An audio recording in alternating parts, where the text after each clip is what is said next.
Whenever you're Hey ready. everybody, what's up? Hey everybody, what's up? Welcome back to another episode of the Outcast Haven podcast. We're on episode 11 tonight. We're talking some DBS. I have my usual lineup of suspects with me, the ever-present band of misfits. We have Mr. Michael Berg, aka Bergie, Hello. Captain Energy himself. His intro to a podcast is so much less energy than he plays with. On the What? other hand, we have Captain Zen himself, Robert, only because he's been fed and napped up. Robert, what's going on? This may or may not be take 15. That's all May right. be true. Let's get it started.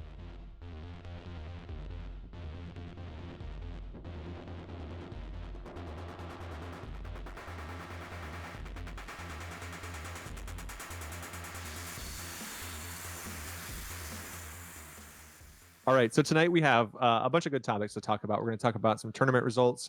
We're going to talk about some set 11 testing as that's on the horizon. It's very close now. We have some thoughts on a reprint set that Bandai announced. It's not really a reprint set per se, but there's a lot of reprints in it, and I think that's really cool listening to the player base. We're going to get started with some tournament results. That is our first topic. Robert, can you hit us with some tournament results from this last weekend? For sure. I'll talk about this weekend and then 2 weekends ago. But this past weekend was the online tournament hosted by Channel Fireball.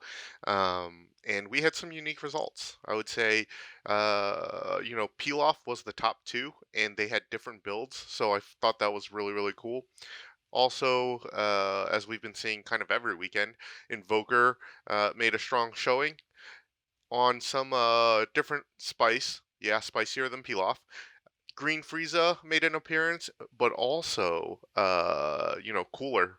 Board control, what it looks like with Trey, our fearless DBS auction site founder, ran a cooler build, negging, seemed like board control.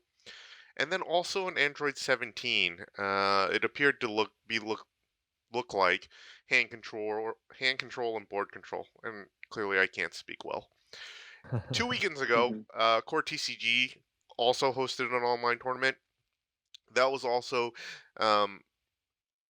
aggro, invoker, and the green deck of choice was Lord Slug. The biggest difference there, I would say, is that Vajix were two of the top 8 2 weekends ago.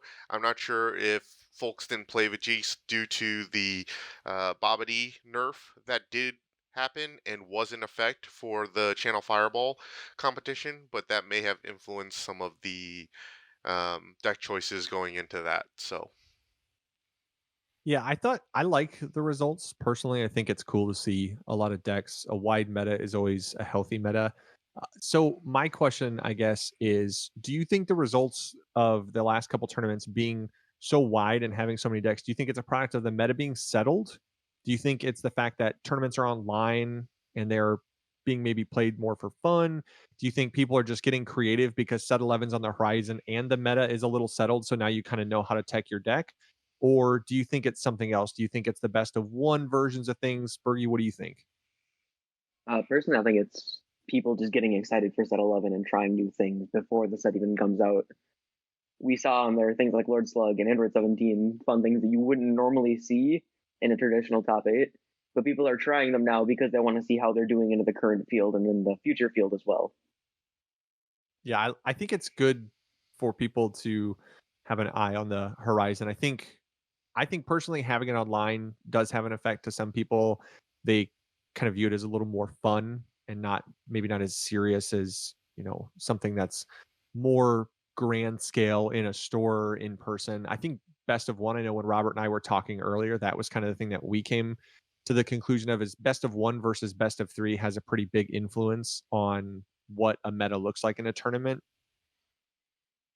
for sure, I think best of one is probably one of the biggest drivers in what we're seeing, whether it's Gohan taking first or Pilaf taking first, kind of back-to-back weekends. A lot of it is aggro and not having the ability to kind of, uh, sideboard and tech against it. In a best of one, I think aggro has a distinct advantage, and I think you're seeing that in the results. I also think that it does have a more laid back feel. I know some of the locals around here aren't interested in playing online, I think there's a general fear of people cheating. I like to assume that, you know, people aren't cheating. Um, but hopefully people take it less seriously and they are more creative. I do love that one of the peel off decks had a lot of the skillless spice with Heartfelt and Vanilla Goku, Vanilla Pan, and even some 4-star balls. I thought that was pretty spicy. And then also Eggman, and I'm a big fan of Eggman decks with his Soul Striker reboot with the AOD engine. So I think it's very cool that people are testing different things. I do think it's kind of a combination of the best of one and also getting all the spice out before set 11 comes out. So kind of the end of the set 10 meta, people are just playing what they want to play. Yeah, I think you can tell that the best of one has an effect on it when the top decks are dominated by aggro and control, because those are the two decks that have the ability to kind of hard counter each other in the sense of aggro can push down control. Control typically pushes out mid range, but in a best of one, you see a lot of aggro decks kind of run over mid range decks because they can't get to their control pieces fast enough and slow down the deck to get settled. Where in a best of three, they might have a chance in game one, but they have a better opportunity in game two and three because they side in and go heavy negates.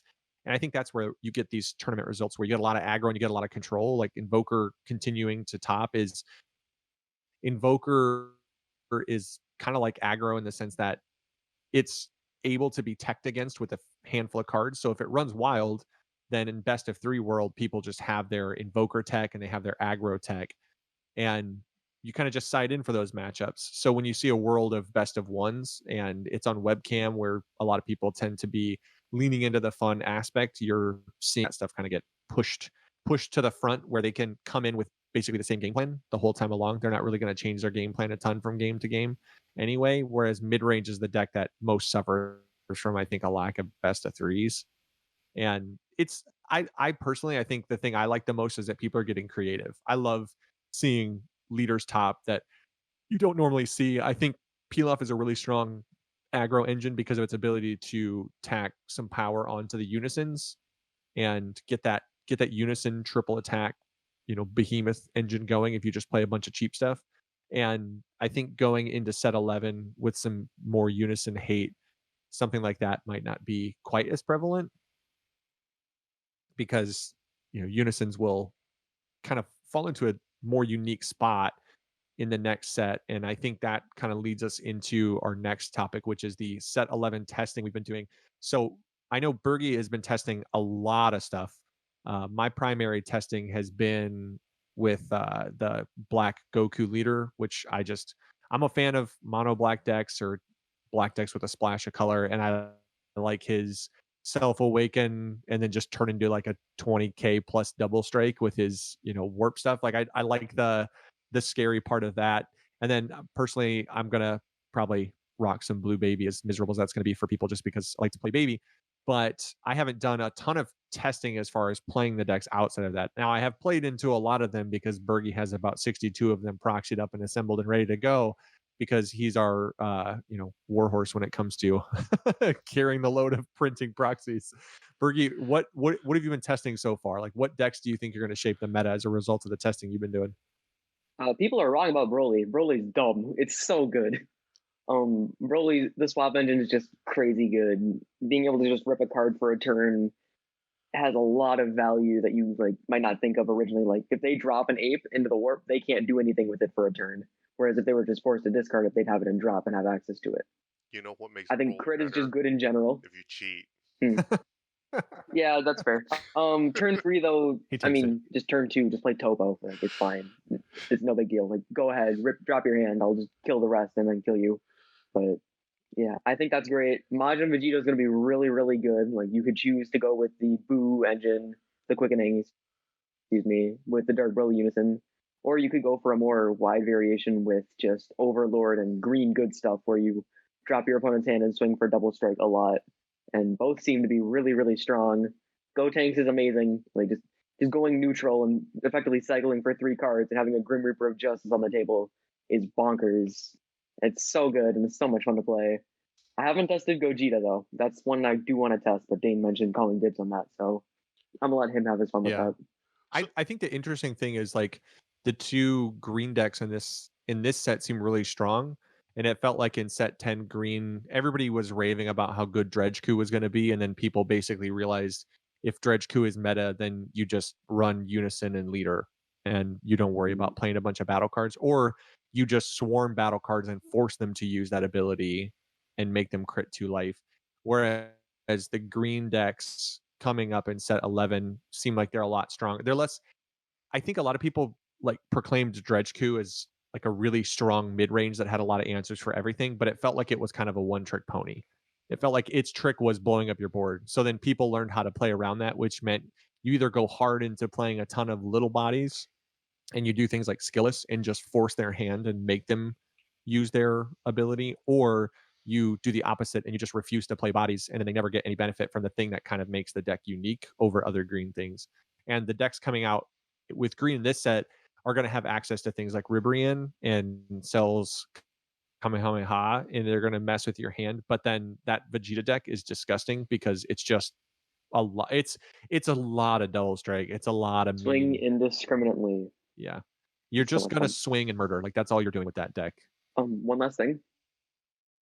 I haven't been able to test too much Dark Broly, but I do want to make a Frieza budget hand control build with just the Chile Beautiful, Doria, and Dark Broly Unison, because I think that card is that busted. I think it's such a good card. I'm so excited for that card. I know Like, Robert's excited for Dark Broly. That's his. yeah, same here. Oh, Yeah. the deck or the Unison? Oh no, the deck. Well, The Ah. deck. yeah, I'm gonna definitely make a Dark Broly deck. I think it's just being able to get such big bodies for minimal investment should make it very strong. I wanna. I know we talked about the Vegito Unison, and you guys don't care about it, but I'm gonna make Dark Broly Rainbow somehow, and I want to figure it out just so I can Rainbow Bergie's ass. For That you sounded too. wrong, but yeah, that's still gonna happen. That's- Yeah, that yeah. did sound wrong. Yeah. The FBI would like to know your Let's edit, location.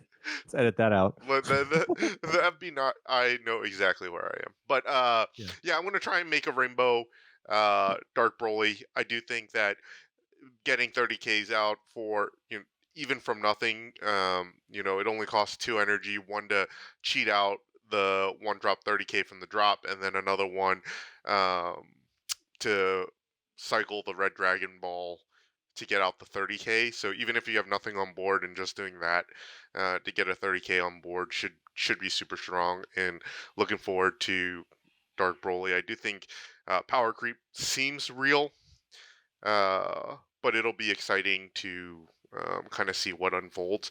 Bergie, you've tried a lot of the decks. You mentioned that a bunch of them are good. If you had to rank, between the three that you mentioned, kind of the Majin Vegeta, uh, the Red Broly, the Gotenks. I know you've even played the blue ones with VeggieT. How would you stack them up? Um, I haven't tested very much of the new Vegeta stuff, but personally, from like fun standpoint, Broly's the most fun. Then I'm gonna give it to Gotenks, then Majin Vegeta. But from a like what is best, it'll be Gotenks, then Broly, and Majin Vegeta's gonna be right behind them, and then Vegeta's just kind of in fourth place. I haven't tried the new Golden Ape Unison. I'm gonna make it better because just having a big number swing at your leader, and then amp. Excuse me, energy ramp. Thank you. Just seems really powerful, but without Obuni, it just seems kind of mediocre. Yeah, I mean, I think it'll be interesting. Like blue is always the kind of feels like it's always on the edge of everything. It's always right there with the possibility of being great, but it always seems like it lags because it doesn't have a strong boss monster. And they continue to be afraid of printing a blue boss monster because blue energy ramps so hard. So then I feel like I kind of laughed when they made Vegeta because it almost felt like this way of basically guaranteeing they would never print an actual blue boss monster because they were like, you know what, we're gonna print this blue Vegeta, and everyone's like, yes. And then you see it ramp and you're like, "Oh my god, this is insane." And then you have the realization, you're like, "Yeah, they will never ever print even a full 8 cost, pay 8 to play scary blue SCR because they're terrified of what blue could do with insane energy ramp." And it's fair. I mean, I think it's smart that they don't do it. I think if they printed a like a blue boss monster in the level of like what other colors have, I think blue just dominates the format forever because blue has the ability to get to it so fast a lot of times. But I thought the blue Vegeta was interesting. I think that's a deck that seems like it's going to be really build dependent. Someone's going to have to build it really, really well in order to make it really strong because you want to build the curve to be able to benefit off of the energy ramp, but then you're not guaranteed the energy ramp. So it's kind of puts you in a weird spot.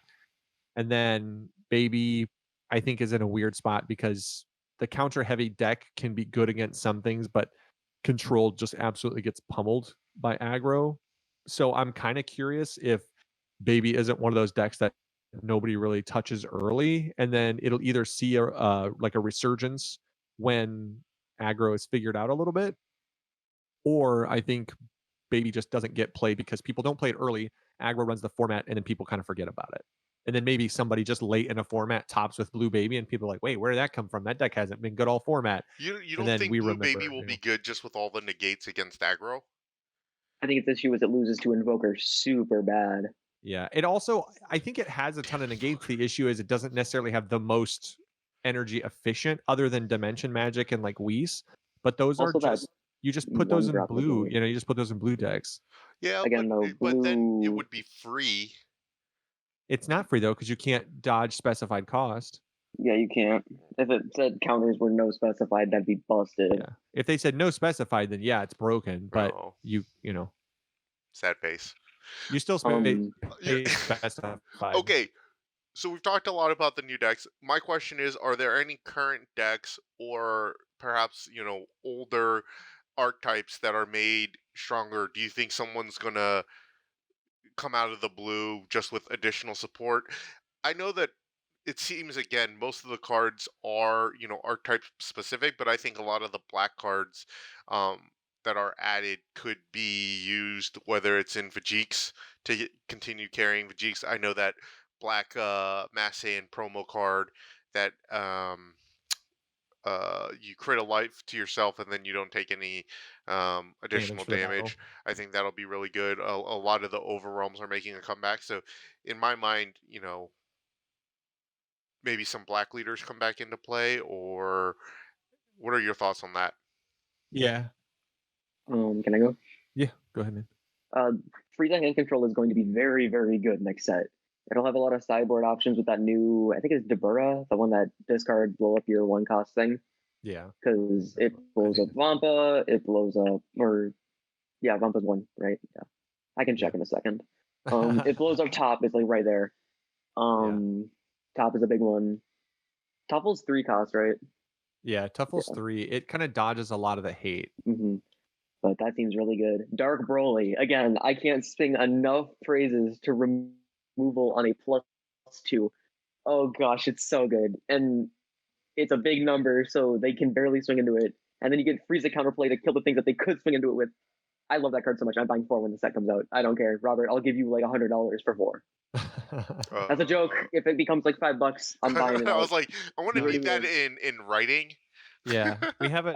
my soul. I will trade my soul for 4 SPR Dark Broly Unisons. This could be used as legal precedence for it. No, please don't. No, I mean, I think people always, whenever there's good support for black, I think black tends to kind of people start to toy with some of the old stuff. Whenever there's like this set feels there's some good cycle options and some good like discard 1 draw 2, bottom deck 1 draw 2, like the super combo and stuff. I think that to me, as somebody who enjoys playing the old crit Saiyan leader and then like having the Majin Buu and then not even a scratch and stuff, there are some ways now that maybe it draws enough to where you can just crit god people to death, which is, paired with like the tag team trunks and stuff. You just heavy crit early to try and control their hand and then be able to finish with some of the new, black overwhelm stuff that's kind of scary. That deck can fill up the drop if you play the right cards and use your hats promos and stuff. So that's kind of fun. I like the new 6-drop Overrealm card that's just a Diola double crit is pretty disgusting. It's like, oh hey, here Overrealm 6 double crit 25. That feels pretty bad. Especially if It you have certainly a is. That's so if you have a good. deck like that. I don't know why people wouldn't play that in Vajix, only because if you draw into it and turn one, you can just throw a 25 double crit at somebody. I mean, what are they going to do about it if they're, they have one rested energy? Mm. So you heard And that Vajix is Blake, still a thing. you mentioned What's wanting that, to Robert? crit people. Oh, Oh wait, sorry. Go Rob. Sorry. yeah. Oh, I was gonna say, No, you. you guys heard it here Oh, first. Vajix is still a thing. Go get your starters at Target. Yeah, I they're mean, like $10. Vajix isn't going anywhere. No. All right, here's my sales pitch for Broly. Blake, you said you wanted to crit people and limit their hand. Just play Broly. Just do it. Join me. I mean, Join us. I have Dom all is the playing it cards for too. He's Broly. converted me. I will convert you. It's so I've much got all fun. I've got all the good red stuff. I'm Yeah, I know. just saying that I played Dom's Broly with my modified no negate aggro cell. Wonder where I got that idea from. Oh yeah, you're And welcome. it's just faster than Broly. Um, Check yeah. out the deck profile on the playlist. Oh, and Oh it's gosh. different now. I The just don't run the any shell. negates because of Just a take the cheater. negates out. Just take the Yeah, negates just out take the negates and out. tag Run Team good green stuff. Trunks. He is my favorite card right now. I just The love him. Overwhelm Can I 3, pair it a local discard a quick? card, double crit. What's that? I'm gonna pair it a local. I think Dane mentioned it. We were talking about blue, and this comes back to the Obuni thing for the GT. All blue decks run the same thing. You are running 4 Senzu Beans, 4 Deep Magics, maybe 4 Zenos, 4 God Sealings, 4 Obunis. I don't remember the rest. All too easy, more than likely. Just a bunch of generic good stuff, and then like 20 other cards depending on the deck. Like the GT will have, what's it called? He'll have the monkey unison. Yeah, and I think the issue with blue is it's too much generic and not enough build options. Because if you're running blue, you're just gonna always run those cards. And those cards are amazing. There's nothing wrong with the cards. It's just so generic. Oh, woohoo! Your cards are so good that you have to run them in every deck. I'm not gonna cry for I'm blue. saying that's actually a legitimate problem because it can lead to burnout. I think it's an issue too, because like the decks tend to be pretty predictable, and you know what to do about what. You're like, oh cool, they're playing blue, they're probably going to run 4 Obunis, and everybody now knows how to counter Obuni, and that's part of the issue is people know what to do against Obuni, so Obuni becomes less powerful, which again is proof that there are very few things in this game that need to be banned and more things that just need to be tweaked a little bit, because as a general rule, like Dragon Ball Super players are smart enough to effectively figure out solutions to almost everything because the card pool is so big. I think the meta in set 11 is going to continue to be really wide. I think some of the things in set 10 don't necessarily get changed that much, because that's one thing that we've talked about is set 11 is pretty heavy on engine specific cards. So you're not going to be able to grab too many cards and just throw them into good decks and try to make a good deck better from set 10 to 11. There are some cards like the what's the one with Broly on it where he's like yelling. It's basically like the red Violent Rays. Yeah, Violent Rays. That card's amazing, by the way. That one's so good because like red needed a Nimbus style card, and I think as some of that stuff comes out, there are some hidden gems and things that will sneak into other decks and people can use as spice. But I think set 11 is going to be heavy on set 11 stuff. So people who aren't necessarily interested in it are probably just going to keep playing their set 10 decks and just throw a card here and there in it and keep grinding them, because I don't think set 10 gets power crept out. Like I think set 10 is really good still. I think there's still set 9 leaders that are going to continue to, Invoker hasn't been touched. It continues to just kind of hang around as much as, Vajix continues to top. I mean, Invoker's the deck that continues to top and nobody wants to talk about for some reason. I think Invoker actually might Boogeyman. get a little bit power crept next set. Yeah, because of that new yellow unison that just says Invoker go bye bye. Haha, lol. Try again. The question is, how much is that even going to be played? Like I think people will play it, but I think it's good. It falls into the same categories like Sin Shenron. Like Power Drain is good, but yellow has the same issue a lot of times as blue in different ways. Blue has a bunch of really good generic good stuff.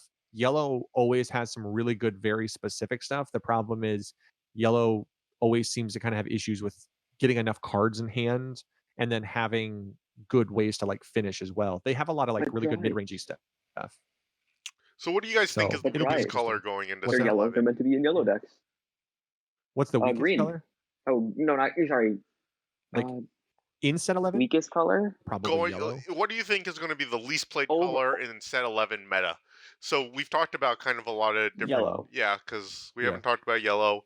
So Shinchen Broly's red, so red automatically gets better. Red gets Broly. I mean, you've got Gotenks and Vegeta in green. Blue continues to just be good all the time. Like Zamasu is popular. People like Zamasu. Blue is consistently like the third place guy standing on the podium cheering for itself. Have you It's seen always gonna be there. Mhm. Like It's Vegeta, and he's got it's like, yeah, he drinks the champagne. He's in third Yep. place. that's Blue all the time. Like Blue is Yeah. always the bridesmaid, never the bride. Like that's just classic Blue. But And what do you guys? So let's omit like a really meta deck, a deck that you think is going to be good, like Broly or something. What's the deck coming up in this set that you look forward to just to have fun? Broly.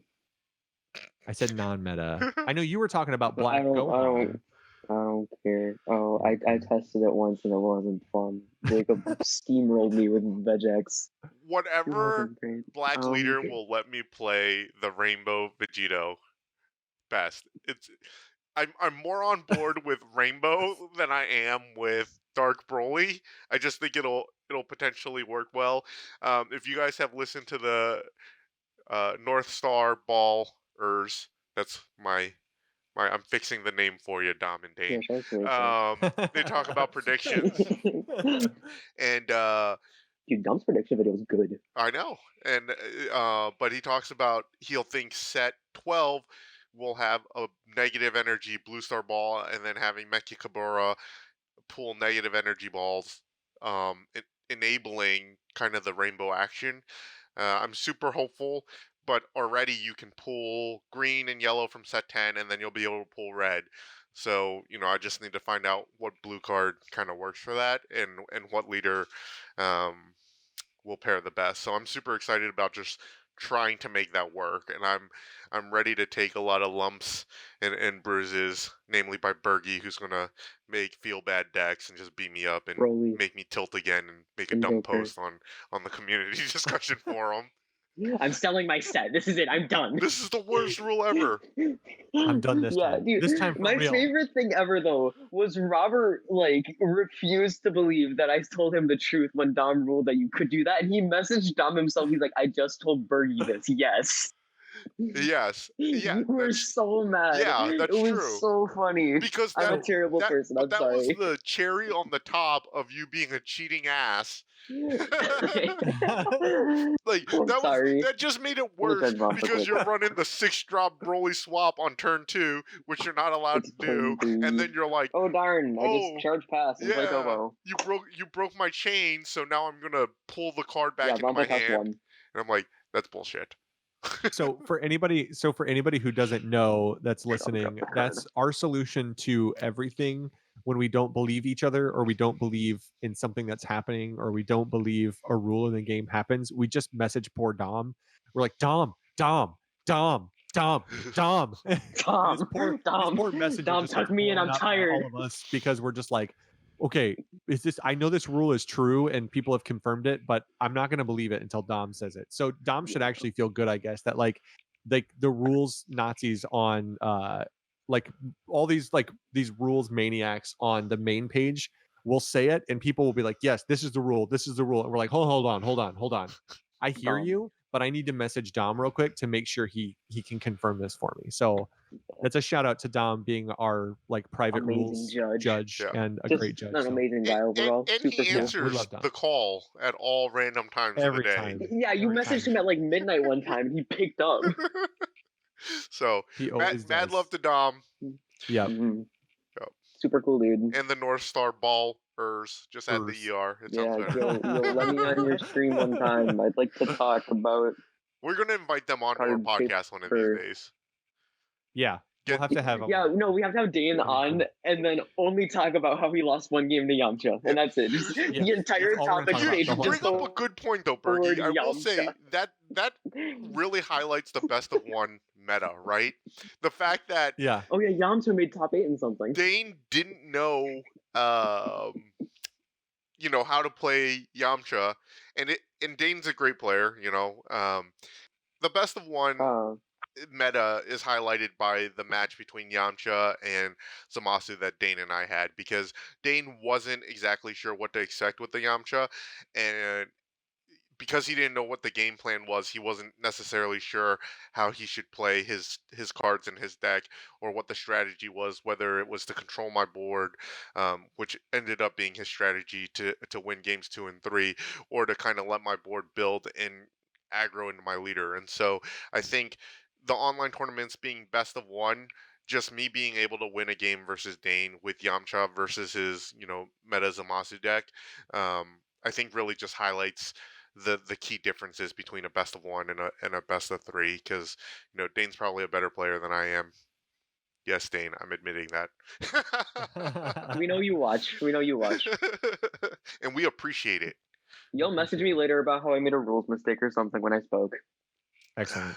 Bergie needs that. We gotta keep. Put him in. I gotta learn. I know. Message me in the middle. Give me something to do in the middle of English class. Honestly. Yep. So the last thing we want to talk about tonight is the announcement by Bandai, or just kind of the clarification on the sets coming up. I think Bandai does a really good job of giving us some hints early on, and let with the old like Facebook's blow up and get a lot of chat going in the comments where people are trying to figure out what's going on, and then they just drop the bombs on everybody, and people are either super excited or super whiny or both.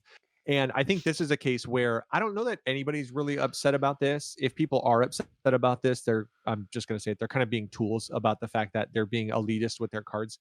I think one of the things that sometimes holds the game back and keeps players, we've talked about this before, is cards will get so expensive that buying a play set of them, it's absurd. It doesn't make any sense. Nobody really wants to spend $300 or $400 on one play set of cards that is going to get used not even in every matchup.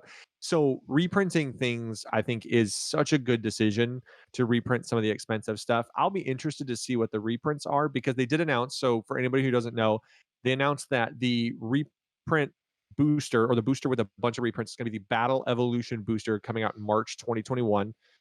So the splits on the higher rarity stuff is 16 SRs and then one secret rare, which is super interesting. And they announced that it'll have 57 reprints. The 57 reprints is super interesting only because they did such a heavy reprint in the anniversary box on a lot of the stuff that people were really wanting. So the question is, Dual what power cards rares. do you guys think? Bring back what do you guys Trunks. think? Bring back Trunks. What do you guys think needs reprinted? Like, legitimately, what do you think are the cards that need to be reprinted? IARs. To players. Set 9 was short printed. It's not being reprinted, I don't think. And IARs are super good in the mono focused meta that we're playing in. Obuni, obviously, literally just any deck runs Obuni. When you sit next to Blue, you're like, okay, cool. Punishing Passion, we saw that potentially already get kind of spoiled about, and I think that card's amazing and should be more available. Well, I'm hoping for Dormant Potential Unleashed. Personally, I have a little bit of a want for it, just because $25 is a lot for a secret rare in a non-draft box set that is mandatory for a call. Yeah, I think the only catch with Dormant Potential is it wasn't from a short printed set, so it's harder to justify. I think as a company, you can still buy packs and boxes. I think stuff still though, it's $25. That's just how good it is. Yeah, I mean that just tells you more how good it is than anything. I don't necessarily know that means short printed. I think the stuff that probably needs to be reprinted is the stuff that's short printed. Draft box 5 stuff, I think you have to reprint a bunch of that because there's so much good stuff in it in classic fashion. They resolved a lot of issues, I think, with a lot of the other stuff. Personally, even apes, if you look at apes, like apes have continued to creep down. Now, granted, I could see apes actually getting reprinted again, which would be interesting. Can we get a Vegeta Exploiting Weakness reprint? I've never even played with that card because it's so expensive. Well, it's expensive and it's just hard to get. Like it's a draft box 4 card that's never been reprinted, which is wild, just because it is a good red card. And that's where like, and again, I think people assume that just because it gets reprinted, they assume that everything that gets reprinted bottoms out in price, which some stuff does. You see some things, but I think the approach that they took to the reprints in the anniversary box was good. In this case, we talked about it before. They don't change the rarities on cards. So in the anniversary box, they can kind of print as much as they want. Like, so it could have been all SRs for the reprints and it wouldn't have mattered. It didn't change the pull rates. In a main set, which this appears to be close to a main set or similar to a main set, they're not going to change the rarities of cards. So SRs are still SRs, which means there's only going to be 16. So if they're printing SRs, then that has to stay SR. So every SR that gets reprinted is getting reprinted in an SR slot. Do you think that Or they could could have... change it for some weird reason and make it like a reprint rare or something like that. Yeah, I think there's issues with that though. Yeah, exactly. Could Because of that, they have more than one set rare? What do you call like IARs and dual power rares? set rares. Yeah, They like called it set rares. could they have multiple set rares? So like you Could would still they get... haven't? Yeah, they have the different symbols like The catch Infinite is that's Sands. not. Yeah, they haven't clarified everything obviously about the set. That's not in the details. It doesn't say that there's any of those in there. So Why do you gotta maybe that's some just printed in shit rare. all over my hopes and dreams, man? Hopes and dreams Well, are terrible, and you should not hope for anything. Getting your I'm not saying your they're emotions not. ready is I'm bad. like, IARs, dual power rares. Blake's like, no. I mean, and maybe that's the thing that they change the rarity on, because they're technically rares, right? They're not super rares. Those cards are technically rares. They're special rares or set rares. So they could just be reprinted as rares. Now, the question then would be, would they reprint it with an alternate art? Are they going to change the art of these cards again, like they did? Because I anything think that's don't. printed in, if they change it, the question would be, anything that they reprint in a rare slot is now going to have a non-foil version. So can they make the original art in a non-foil version that doesn't look janky?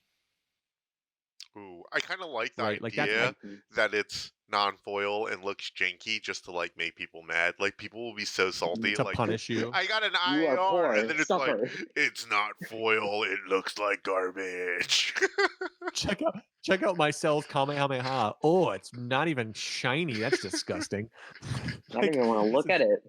That's gonna be like the new trigger for every local ever when somebody plays a Cells Kamehameha and they haven't picked up the shiny one because it's a rare and it comes non-foil, and then immediately people just like stand up, slap the table, and go, "Smells like broken here."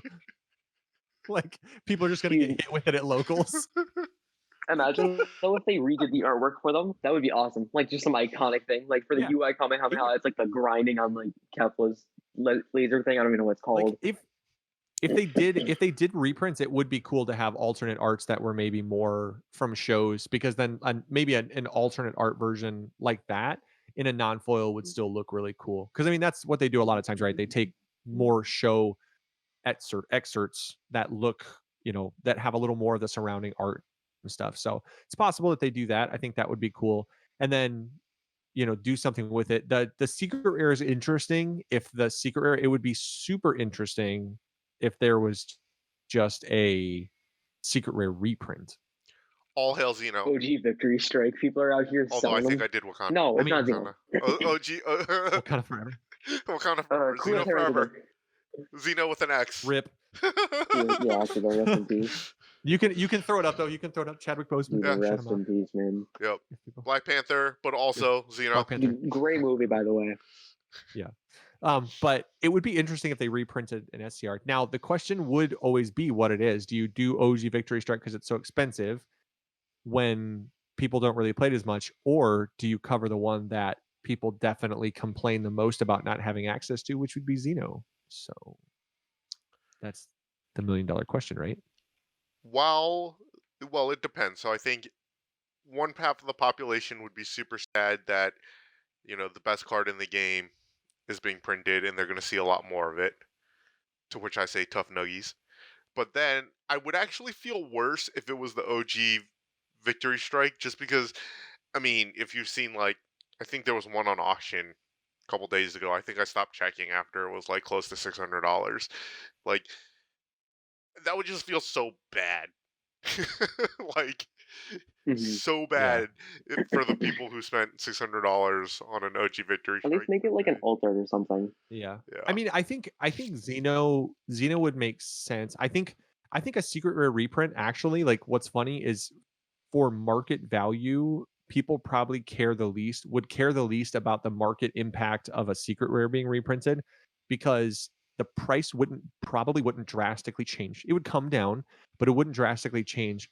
But it wouldn't really affect many sellers because while yes, there are people out there with a stack of stuff like that and a few of them, like most people in the game who care about selling cards here and there, you're not sitting on 4 Xenos because price wise you would sell them right now. You're not waiting for them to spike in the market. So reprinting them really wouldn't affect anything. Like I think it would be Mhm. fine. But Also, if they reprinted Xeno, could we get a little better art? Like, I love a little Xeno. less I'm the little less thick boy.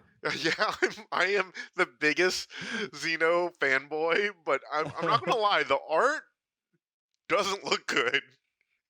I don't love the art of it. I They could understand that find it's way taken better directly art from like a scene in the show, but or from a lot of the art game. in the game and stuff, but I just don't personally I don't like the art. I don't think it's intimidating. It looks as a result they decided to like show it from. It just makes it look weird.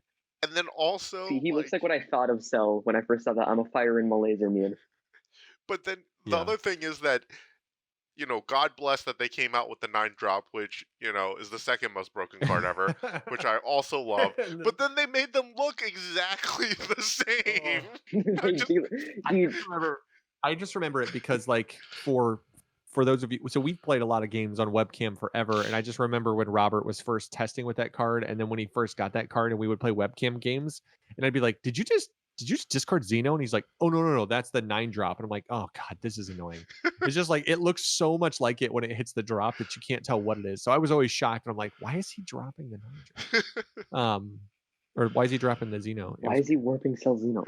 yeah, What's going on? I still it was say strange. new Xeno now whenever I discard it into the drop, just for Yeah. clarity. Yeah, Robert Yeah. Ice had to clarify it for us so much over webcam. So, but then the last thing, I guess the last question then in the reprints and probably tonight is what cards would you personally like to see reprinted? Like I know we've kind of talked about it, but specifically, I know Bergie wants Dormant Potential. That's the card he wants reprinted. Is Yeah. there anything else that you specifically want? Oh, Booney. I want to play Oh, blue. Booty. I feel like playing blue. Just again, it boils down to blue players need X amount of cards, and Yeah. well, that's one of the expensive ones. I think for me personally, and this is just personal, like I've never had an exploiting weakness. Part of it is, I've played a little bit of red, but not too much, and then also just the price of it. And Kaioken was way more affordable. I do think there are slight differences where you'd want one over the other, but considering, I feel like I've had almost every other card except for OG Victory Strike at some point in time, and Vegeta exploiting weakness. So I just think that if it's something that I haven't kind of held in my hands. If a card's the availability of a card probably comes down whether or not it's available comes down to whether or not like Robert and I at some point have owned it, because as funny as that sounds, it's 100% true. Robert and I are whales and high volume sellers when it comes to card games, and typically we have access to just about everything, and the fact that exploiting weakness is so hard to get that neither Robert and I have ever owned one. And again, that's not like a brag, not even a humble brag. That's just the fact that Robert and I sell so much stuff that it doesn't feel bad to buy basically whatever we have access to. If we want it, we just sell a bunch of other stuff and buy it because we're idiots and we way overbuy on product. So, idiots or living our best life, I don't know, whatever you want to call that. That's up to the individual, right? Like we live our best lives because you know what I can't take to the grave with me? Cash monies, but joy and Shiny shiny cardboard. cardboard makes I me was happy they too. don't have So. to be mutually exclusive. You know what I mean? We can be Right. idiots and live our best life. Robert's gonna like slide into the bank and be like, he hands him like a Vegeta exploited wheat. Is like, here's your tip. Like, It's hold on. like that meme where it's like my greatest fear is that my wife sells my collection for what I told her I paid for it. Yeah, that applies. It's or the Samuel L. Jackson one where it's like me when my buddy asked me how much my deck cost next to my wife. It's like, what are you doing, man? 7. Take it or leave it. Yeah. It's like $40, something like that. Bucks, I don't know, something 50 maybe. I don't know. Maybe I spent a couple extra dollars. See, I can actually humble brag and be like, Invoker costed 100 because that was when U3 was a thing, and Invoker cards were super cheap. Hey, the dude who took second with Peel Off, his deck was under $50, which is dope. And then even the first place guy who took it with Peel Off, his deck I believe was under $80. And I think namely it was driven by the Heartfelts that he had in the deck. So it's super cool to see budget decks do well too. Yeah, I think that's good. I think also like I guess I didn't look at those lists. I assume because they're red, they probably ran topos.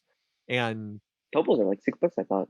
Exactly. Like the fact that to me, I think that's one of the that is a direct reflection of how good of a job Bandai did choosing their reprints.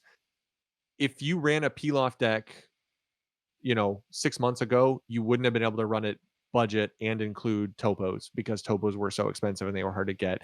The fact that they reprinted them, making them affordable, and again, which ones are affordable? Still the non-foil. The foil ones still cost a few more bucks. You're going to double your cost probably on the foil, but that's the beauty of the reprints. The way they did them, it made them accessible to players and did it. I'm excited that they're doing a reprint on a big set. They're doing a high volume reprint. 57 is a lot.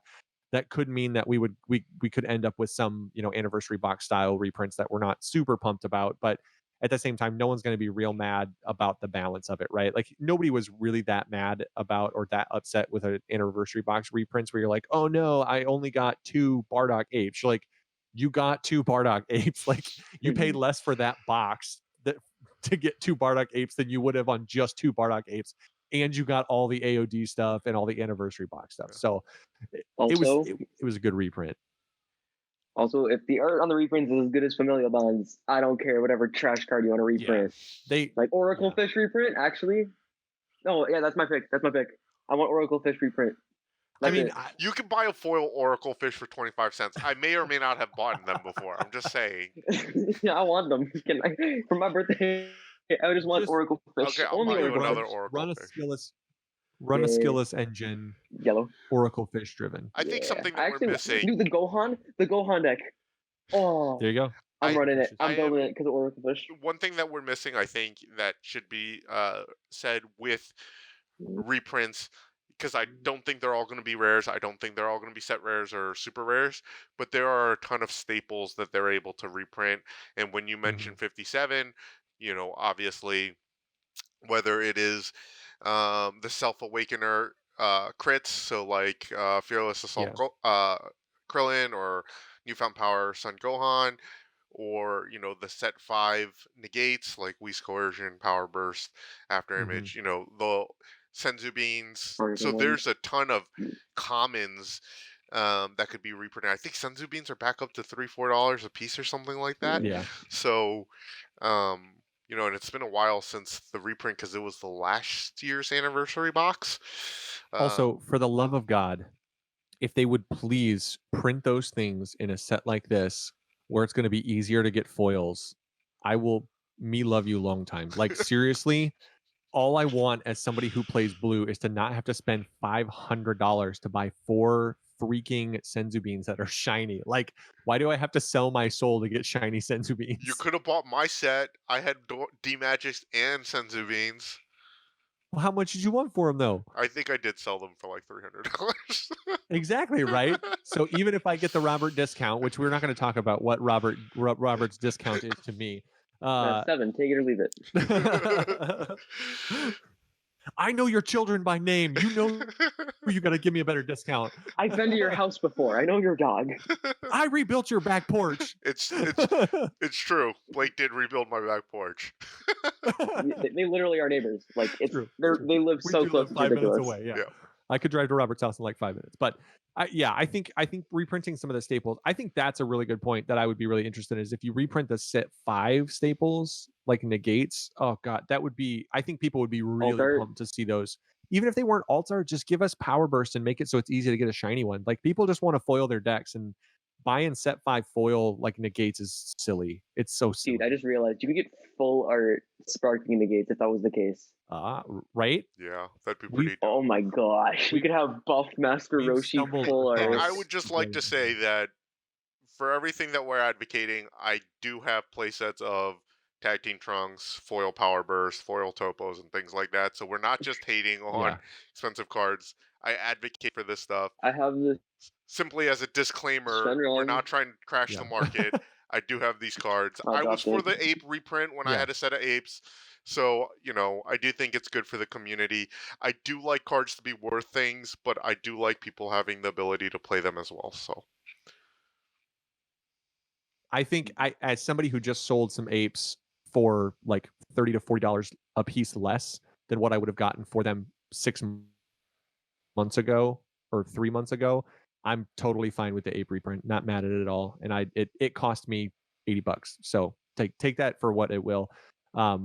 And then I guess actually, like Robert's point kind of brought another thing, which might extend into a longer podcast or more editing for Dane, but that's okay. Here's the real question. If they reprint things like Senzubin and they reprint staples, here's the $1 million question. Does that mean if they put new numbers on them? So instead of Senzubin being BT1, it's BT11. Does that hint at rotation in the future? well, there's like so much don't to think they'll do unpack rotation. there. One is you're asking, hey, are they going to reprint the staples? Two, you're asking if they're Yeah. going to change the actual card number in the bottom. Because that'll be a right-hand big corner, question. which I think they will I have don't to think so. do just for the sake of that it's going to be a main set. It's not like an anniversary or an event pack, right? Who's got an event pack ape? Does it say Right. DB1 on it? It does. I don't- Okay. already. I I've only believe one it I don't does. remember seeing. Yeah. Or I guess that one I don't know. think it's an I'll look it up because now I'm curious. I don't think they're ever going to do rotation because their entire pitch was, we're not doing rotation. All of the cards are legal. Check it out. Yeah. Right. And I think that their policy on reprints is actually super smart because then it can allow powerful cards from old sets to maintain in the meta The apes while still apes are power DB1. creeping into things. They're still DB1 on that. Yeah. Apes are DB1. But I think that's a good point because if I'm a set collector and I'm trying to collect the set, you know, I guess on one hand you could just have, 67 old cards, so it'd be BT, what will it be, 13 at that point? BT 13, 1 through 67. Is And this then even a the main set though? I think so. That's the That's what it question will looks be. like. The question is going to be the question really will be, right? It's the thing you have to figure out, and I think will have to be answered and have to be sorted out about all this is definitely going to be like how they're going to number it and things like that, because it does create a little bit of, because it's called an evolution booster, and it looks like the numbers are EB-01, so that's what they're calling it, is EB. So do they renumber the reprints as EB whatever, as EB1 dash whatever, or are they just going to leave the original numbers if they reprint staples or reprint cards like Ribrian and Obuni? Because all of those are questions that I think definitely lead towards, I would be curious what the feelings would be like in the community if they gave new numbers to staple cards that have existed forever, as far as what those feelings are. I don't particularly I like that the game doesn't have rotation. I think they use power creep rotation just fine. They do a good job of it. I have zero issue with it. I think it makes some of the old cards viable. That's cool. I also don't think they would have supported a bunch of stuff in Anniversary Box only to kill it with rotation, because if they did that, I think you would have to be able to play in person, and I think they would have to mega support like an infinite or an unlimited format. So I think they would create a bunch of issues by rotating that they don't want to create and that they haven't built in the ability to create solutions for. So my money is they're going to keep doing it the same way that they've been doing it and keep the numbers. They're going to keep. I don't know if that was your goal, but you've I think they'll convinced me. change the numbers, but not do rotation. Keep the numbers. Yeah. I think because they're reprints, I mean, it's totally possible as reprints that they just keep the numbers. I think because you could easily label it EB1 dash whatever for all the cards that are new, and then you leave BT1 and DB1 and things on stuff that come out in from different sets on the reprints. Because I do think you would cause a mini panic in the community if you renumbered Senzubin. Because I think then people would freak out and assume. Now, granted, that doesn't mean your old Senzubins can't be played. In most games, if a card is rotated, as long as the words are the same, they don't care. They let you use. And even cards. then, they can like errata the old text. Like Destiny did that. They'll errata the old text to be the new text, and then let you play with the non-errated cards or not. What was the card they did that to? It was. They've. I mean, they did the ape, the big blue ape that's coming out. Yeah, no, I'm thinking Destiny. So. They did it with a lot of cards that were. They've done that in other games. Yeah, they had different art in the same name, like the best defense and stuff like that. I like honestly, here's the thing I like that we're ending the show leaving people with a question so we can come back later and hopefully talk about it some more, because this is like a stereotypical 10th grader's English paper I did on the night before it was due. Please trust me, I swear I spent time on this. I didn't just copy paste Wikipedia. What's great is we have good show notes, but we still sometimes stumble upon these brilliant ideas and brilliant talking points. So that's all me. You're welcome, by the way. It's all Bergie. He's a genius. We're all great to be in his presence. I love That's a joke. I love that Bergie appeals to the people who still have homework, whereas Blake and I appeal to the people who I didn't have homework tonight. I just waste gobs of money on shiny cardboard. Right, dude. We've got quite an interesting team of misfits and a band of interesting. It's an interesting casting crew. Tonight my dad literally said, all right, my office is a mess, Berg. I'm gonna put all the things I need sorted into a folder, and you're gonna sit down one day and just do it. And I'm like, okay, cool. I'm like, set 11's coming up, and he just brought it up. I'm like, this better be related. I swear, if I'm just doing this for free. Meanwhile, Robert and I are getting ready to buy like cases of stuff. Yeah, because Blake and I are working on a project. We're super excited about it. Yes. You guys will hear about it soon. You'll hear about it. I'm intrigued. Hopefully in 2 weeks, when we cover our next DBS podcast, we will have enough details that we can give. Is this set out in 2 weeks? Pre-release is this weekend. Is pre-release this weekend? Pre-release is this weekend. No, it's next weekend. It's next weekend. God damn it, It's next weekend, yeah. Bergie, you're the worst. What did I do to you? I thought I was going to get some boxes and some promo cards from John at the Gaming Goat. I hope you're a subscriber. Shout out to John. Shout out to Gaming Goat. Shout out to Gaming Goat, by the way. Great people. Shout out to Battlegrounds. Battlegrounds is cool. Yeah. They've been having events, and it's so much Jack fun. At Dreamers. Probably not going to listen to us. October 9th's release. So. We're just going to shout out Jack's all the locals. We know Jack's a subscriber. Yep. We're going to shout out all the locals. All the local people. In 2 weeks, we'll have something else to shout out to you. But not. We left you with a question, so we want to know your answers. What do you guys think? Do you think that it's going to be in the reprints? What's happening? What's going to result from these reprints? Are we getting good news, bad news, indifferent news, or do you even care? So, thank you guys for hanging out. Thanks for joining us. Remember to subscribe and follow us. You can hit the bell if you want, so you get notifications when things pop up. We've got some set 11 coming up, so we'll start talking about doing some deck profiles for set 11, and we'll get you going on that stuff. And we're excited. So. We're pumped for the set. We're pumped that you joined us. Thanks for coming and hanging out. I want to figure out how to make a rainbow deck. You heard it here first. Rainbow magic. Rainbow magic. Rainbow Bergie's ass.